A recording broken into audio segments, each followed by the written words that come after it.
أعوذ بالله من الشيطان الرجيم. بسم الله الرحمن الرحيم. الحمد لله، الصلاة والسلام على رسول الله، ثم أما بعد.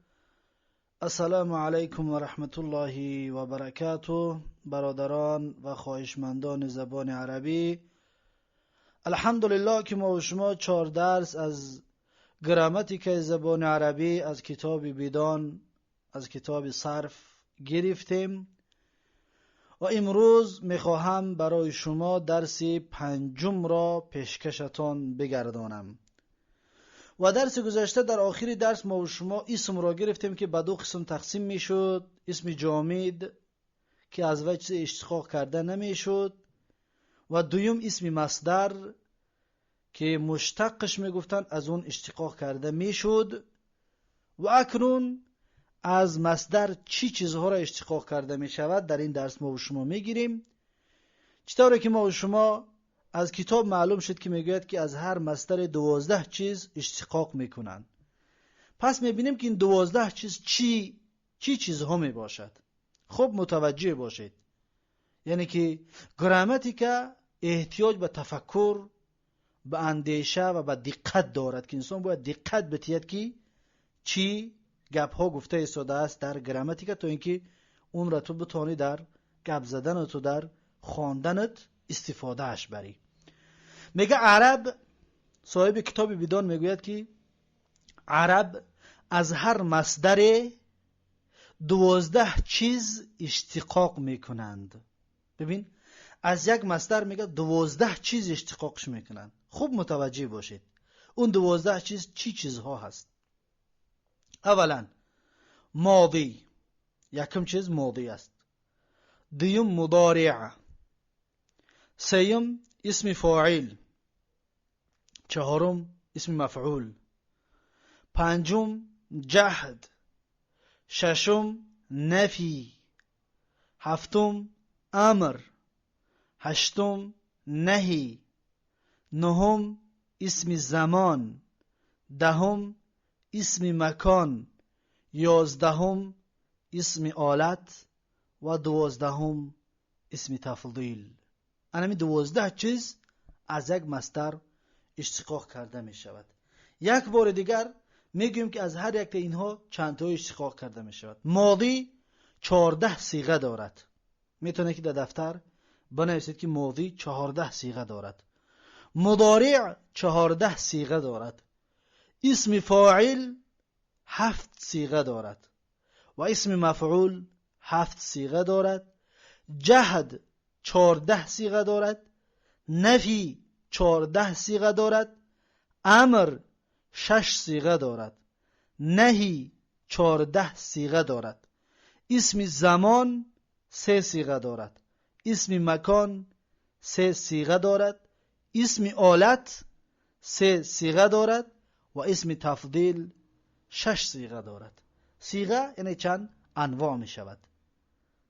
در آینده انشاءالله هر یک تا به تفصیل میگیریم. یک ماضی را به تفصیل و مضارع را همچنین به تفصیل تا آخر 12 تا را به تفصیل در آینده ها انشاءالله چند درس ما و شما در این باب ها می باشد. انا اکنون از کتاب میخونیم که صاحب کتاب چی میگه. میگه عرب از هر مصدر 12 چیز اشتقاق میکنن: ماضی و مضارع، اسم فاعل و اسم مفعول، جهد و نفی، امر و نهی، اسم زمان و اسم مکان، اسم آلت و اسم تفضیل. اینمی 12 چیز عرب اشتقاق میکنن. حاضر یک تا معناش هم میگوید که چی معنی دارد این گپ ها. میگوید که ماضی زمان گذشته را گویند. ماضی زمان گذشته را میگن. به مثلا ضربه، زد و مرد در زمان گذشته، پس ضربه فعل ماضی است. مضارع زمان آینده را گویند.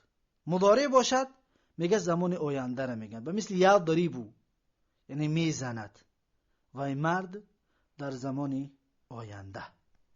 اسم فاعل نام کننده کار را گویند. یعنی کسی که همون کار را انجام میتید اون را فاعل میگویند. اسم فاعل مثلا که ناصر، نصرت دهنده، یعنی نصرت کی میدهد؟ ناصر. کسی که نصرت میدهد اون را ناصر میگن. نصرت دهنده، یا ضارب زننده. پس زننده اسم چی است؟ اسم فاعل هست، نام کننده کار را گویند. اسم مفعول نام کرده شده را گویند. اسم مفعول نام کرده شده را گویند، به مثلا مضروب، زده شده. یک مثال دیگر بیارم براتون. مثلا میگم که ضرب محمد احمد، زد محمد احمد را. پس در اینجا فاعل کی است؟ ضارب کی است؟ ضارب محمد است. مضروب کیه؟ احمد است. یعنی زننده محمد است، شت خوردگی احمد است. فهمو؟ زننده را اسم فاعل میگن، شت خوردگی را اسم مفعولش میگن. برای اسم مفعول میگه که نامی کرده شده را گویند، یعنی که کار در بالای او واقع شدگی است. جهد انکار ماضی، جهد انکار فعل ماضی است. جهد انکار فعل ماضی است، اصلا فعل مضارع است. مثلا که میگه که لم یضرب، یضرب فعل مضارع است، یعنی زمان آینده است.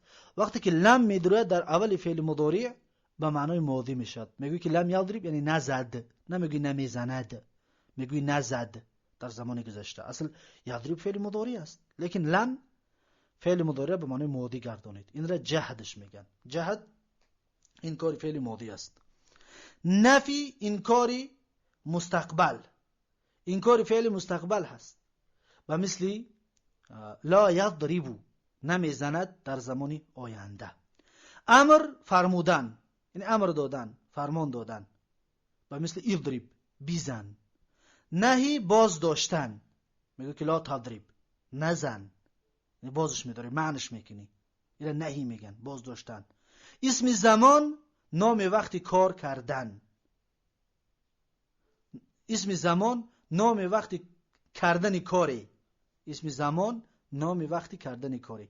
در هر جایی که کار انجام میتی او را اسم زمانش میگن. مثلا مضرب یعنی مکانی، زمانی زدن. مضرب زمانی زدن. اسم مکان نام جای کردن کاری، یا اسم مکان نام جای کردن کار میگه. مثلا مضرب، مضرب همیشه باید اسم زمان، همیشه باید اسم مکان، یعنی که وقتی زدن یا جای زدن. اسم آلت نام آنچه کار با وی کنند، یعنی هر چقدر کار میکنی او را چی میگن؟ آلتش میگن. مثلا که مضراب، مضراب این همون چوبی که میزنی همون را چی میگن؟ مضراب. چیزی که میزنی همون را مضراب میگن، آلتی زدن. یا مثلا فتحه باشد، آلتی کشودن چی هست؟ مفتاح، از این کلید میکشایی. فهمو؟ این اسمی چی هست؟ اسمی آلت. اسم تفضیل نامی بهتر، اسم تفضیل نامی بهتر. مثلا میگوی که محمد عالم است، احمد عالم تر. یعنی تر که میگوی در عربی اسم تفضیلش میگن. مثلا میگوی که محمد عالم و احمد اعلم. اعلم یعنی که عالم تر. عالم عالم است، اعلم عالم تر. انا من اعلم اسم تفضیل است، یعنی نامی بهتر میگن.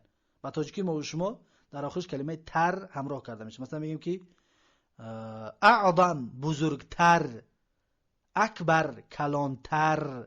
همینا اسمی چی هستن؟ اسمی تفضیل هستن به زبان عربی. خب اکنون هر یک تعمید یک مثال میارد. مثلا میگه ضرب فعل ماضی، یضرب فعل مضارع، ضربا مصدر. فهو ضارب، ضارب اسم فاعل، و ذاك مضروب، مضروب اسم مفعول. لم يضرب، لم يضرب فعل جهد. لا يضرب فعل نفي. اضرب فعل امر. ليضرب این امر بالامش میگن، امر غایبش میگن. لا تضرب این فعل نهی، نهی میکنی، بازش میداری. مضرب اسم زمان و مکان هست. اسم زمان و مکان وزنش یک خیل میآید. مضرب میشه جای زدن یا مکانی زدن. جای زدن یا که زمانی زدن، وقتی زدن. مضراب اسم آلت، مضراب اسم آلت هم میگن. اضرب اسم تفضیل، اضرب اسم چی هست؟ تفضیل هست. انا اکنون در اینجا میگه ضرب زد وی مرد در زمان گذشته، فعل ماضی. یضرب میزند وی مرد در زمان آینده، فعل مضارع. یعنی هر کدومش باز بیان میکنند سریع میخونیم زیرا که ما با تفصیل بیان کردیم. ضربن زدن مصدر. فهو ضارب یک مردی زننده اسم فاعل. و ذاک مضروب یک مردی زده شده اسم مفعول.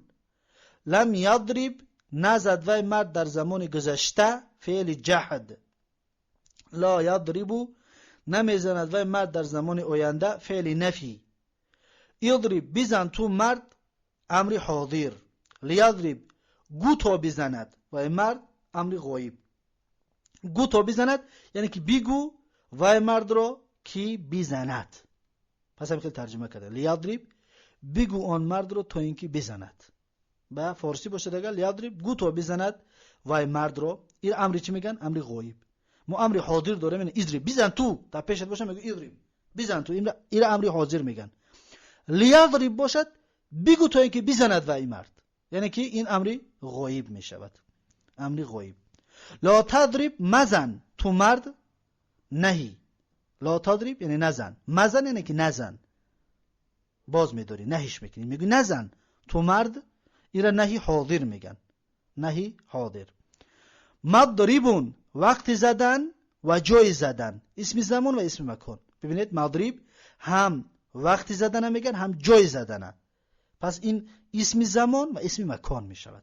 این وزنشون یک خیل است. پس این روش گپ میفهمی که کدومش در نظر دارد. مضرابون آلت زدن. مضراب گفته آلت چی را میگن؟ زدن. چی را میزنی؟ اگر کشودن باشد آلت کشودن. آلتی زدن اسم آلت. پس مضراب اسم آلت است. اضربو زننده تر اسم تفضیل یعنی که اضربو بسیار سخت زننده یا بسیار زننده زننده تر. پس این را چی میگن؟ اسمی تفضیل. پس این بود که عرب از هر مصدری انا همین چیزها را اشتقاق میکرد. اینها را میگویند اشتقاق 12 گانه که از مصدر اشتقاق کرده میشود. پس این را حفظ بکنید 12 تاش رو و با مثال هایش که در آینده اینها را به تفصیل باز خواهیم گرفت. هر یک کدام اینها چند تایی میشود ان شاء الله در درس آینده میگیریم. پس درس آینده ما و شما درباره فعل گپ میزند که فعل باید فاعل داشته باشد و باید فعل خودش چی معنی دارد و بعضی کلمات اصطلاحاتی علمی گراماتیک را بیان میکند. پس اون اصطلاحات را درس آینده ان شاء الله بیان میکنیم. و پس میگذرد در قسم ماضی ان شاء الله درس آینده چقدرش زود من رسید تا کجا توانستیم با یاردم الله تبارک و تعالی خواهیم گرفت. پس این بود درس پنجم ما و شما از کتاب بدان و در اینجا این درس را به پایان میرسونیم و تا درس آینده تا درس ششم یک و یک شما را به الله تبارک و تعالی میسپارم. السلام علیکم و رحمت الله و برکاته.